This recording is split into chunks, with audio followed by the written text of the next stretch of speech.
Ready? Yeah. Okay, females, this podcast is for you.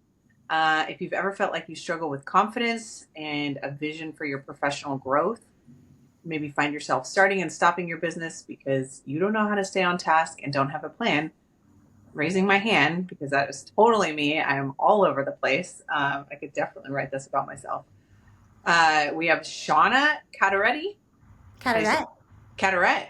Shawna Caderette on with us today. She's an expert Fempire Business Coach. I love that word. It might be my new favorite. The best. Shawna's mission is to empower women with confidence to start their own business and create autonomy and fulfillment. Shawna is a San Ramon resident, a mom, a wife, former chief administrative officer of disaster restoration, and now a career coach building up other female entrepreneurs. So thanks for coming and hanging out with me today. Thanks for having me. I appreciate it, and I'm super excited. Okay, so tell me about you. Tell me what got you started kind of in the whole space of female entrepreneurship.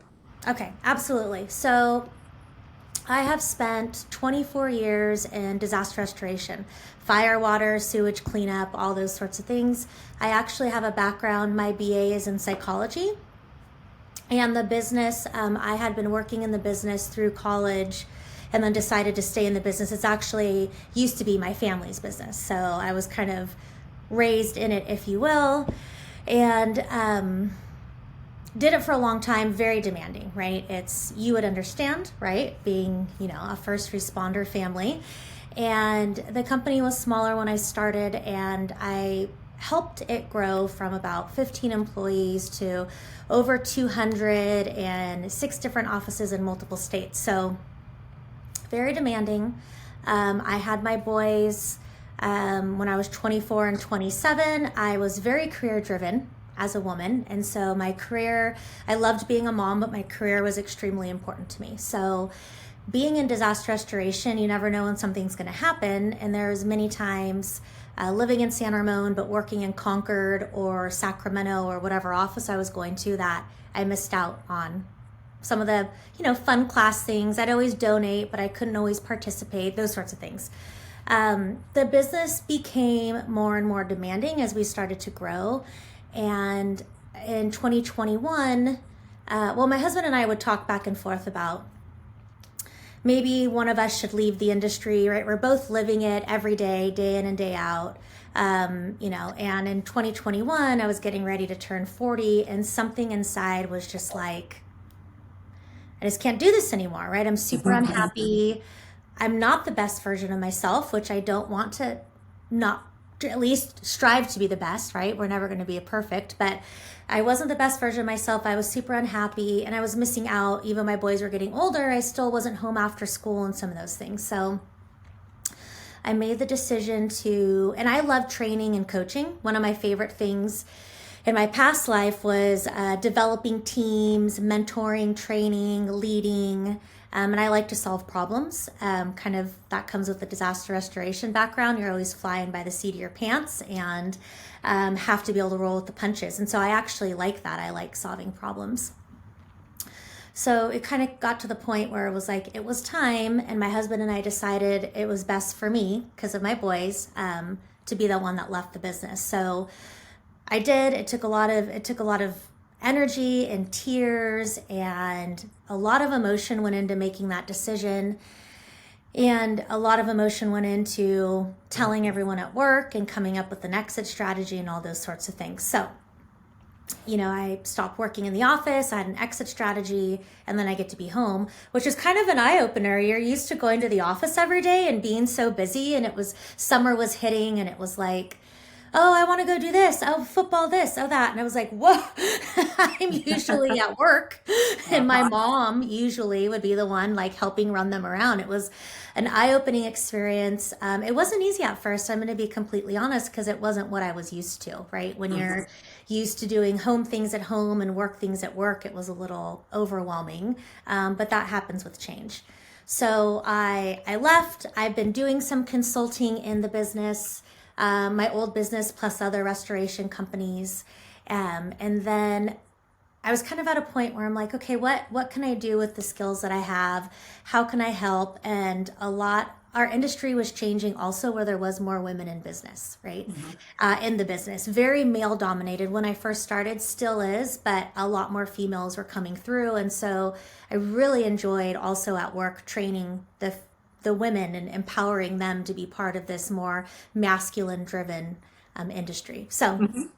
I'm on, I happened to just be kind of scrolling on Facebook, and an advertisement came up for Fempire. So Fempire is a company that is only about 5 years old. It started in Australia and has only been here in the States for about a year.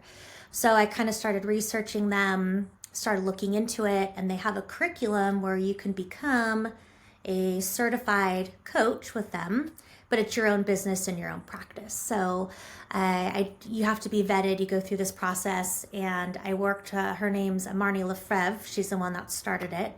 She got her start in business with Richard Branson, and I did an interview with her, and it just kind of moved forward from there.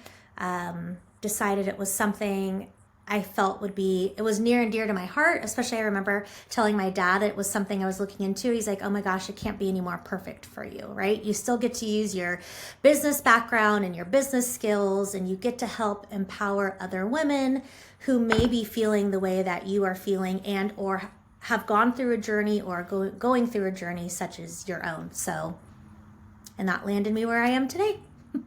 I love that.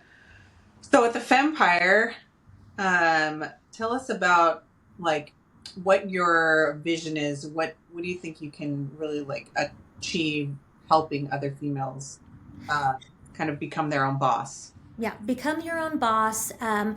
Really, the key to that, as you stated earlier in my mission statement, is really helping women and or I mean moms, essentially, right? Yeah. Having the confidence in themselves to be able to take that leap of faith and the trust in themselves and the support to do it. Not every woman and mom feels supported or feels like they have a support network to do that for themselves. And so for me, it's really the business. I love starting businesses. I love business, anything.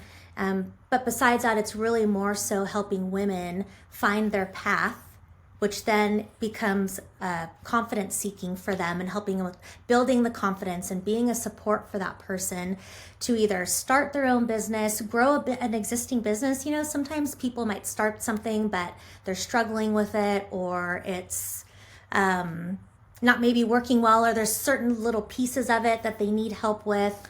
And so it's really just empowering women and mothers to have the confidence and the courage to create something for themselves to leads into a little bit more of a life of fulfillment and autonomy.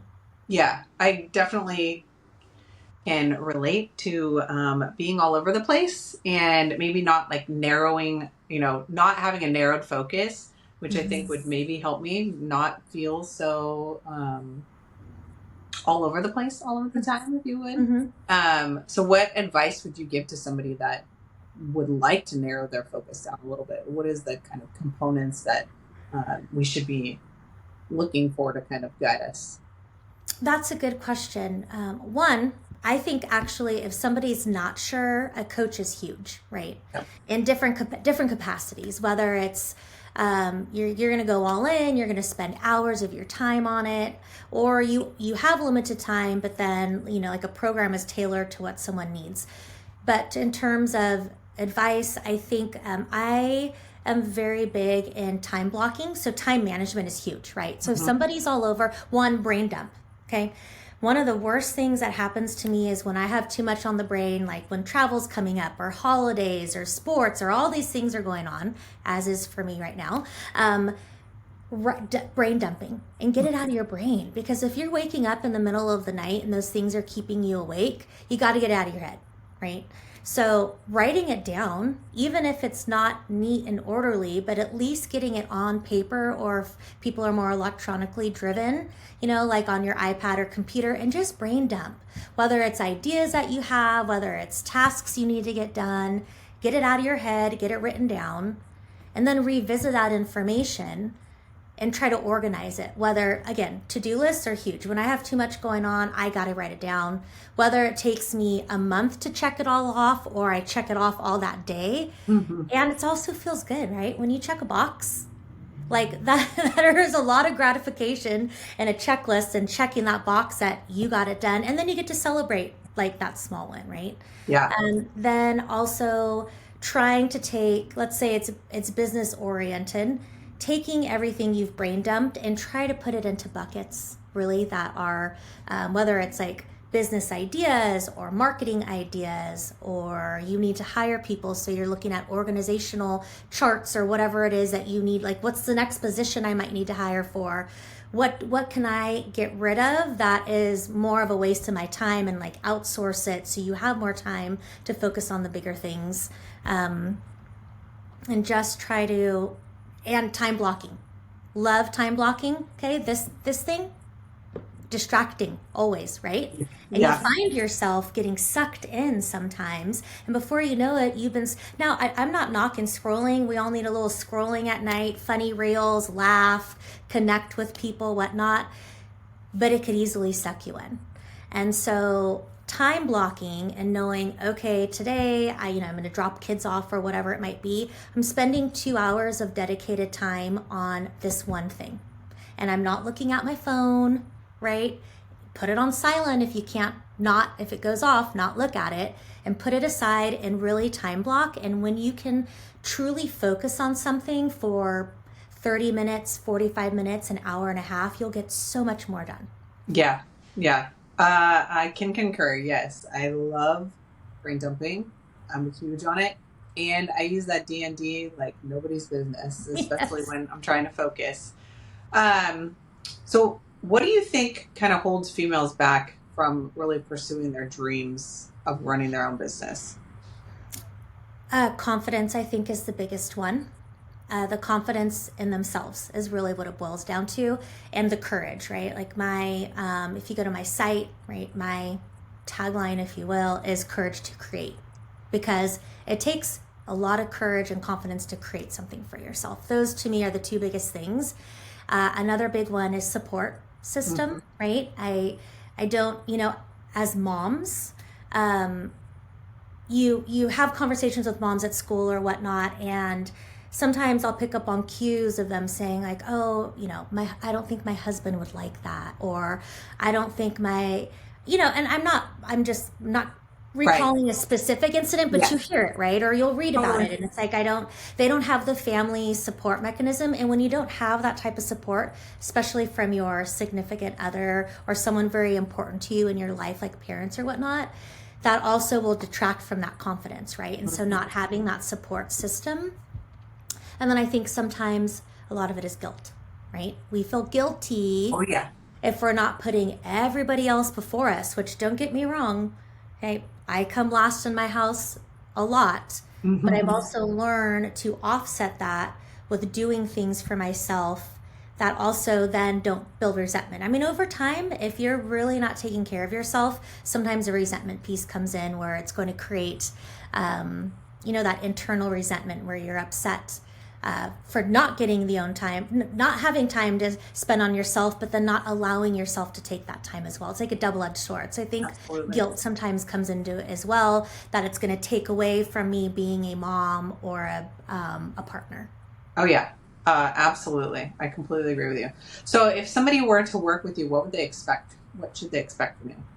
So one of the things that I like to do right out of the gate is a discovery call, right? It's a 35, 45 minute call. I have a sheet that I send someone ahead of time. I ask them to fill out so I can kind of get to know them before having the initial conversation. So it starts out with an initial discovery call, consulting call, if you will. And it's really for me to understand where the person's at.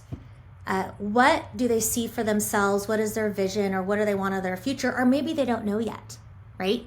Maybe they just have that urge or that feeling inside that something needs to change and they need help. So it starts with a call, and then it goes there to the different types of programs, and they're all basically tailored to what exactly the person needs. And from there, it's okay, what program is best? Most of my programs are actually online and self-driven, which is nice. So if somebody is still working full-time and they want to do it on the weekends or in the evenings, it is self-paced. A lot of the curriculum, it's online. You access it anytime.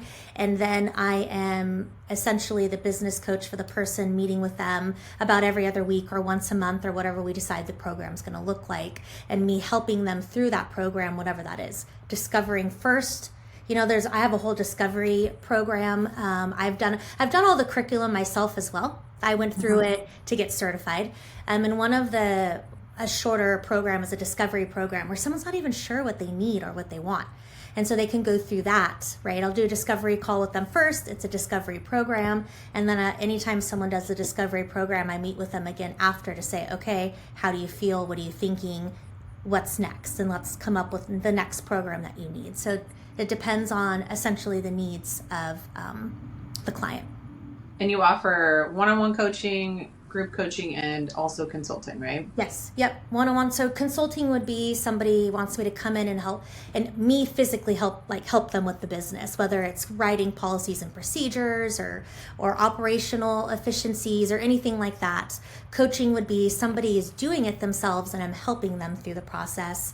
And then group coaching could be anything from, furthering these conversations, right? Getting women together, moms together once a month, I love in person, but again, it's not always feasible online, and going through different confidence building techniques or, sometimes it's just women want to be heard and listened to as well. Like it doesn't, it can be, I can be very casual at times. I can be very formal. It just depends on, what somebody's looking for. But yeah, absolutely. Or like people who I have a good friend of mine, she's a director at a bank, a regional director, and around February or so time, she does these women in her business groups, and so I have an opportunity to go in and do a guest speaking tailored towards, yes, they're working in corporate America, but they're really trying to empower the women in their business, and so like empowering women and those sorts of things.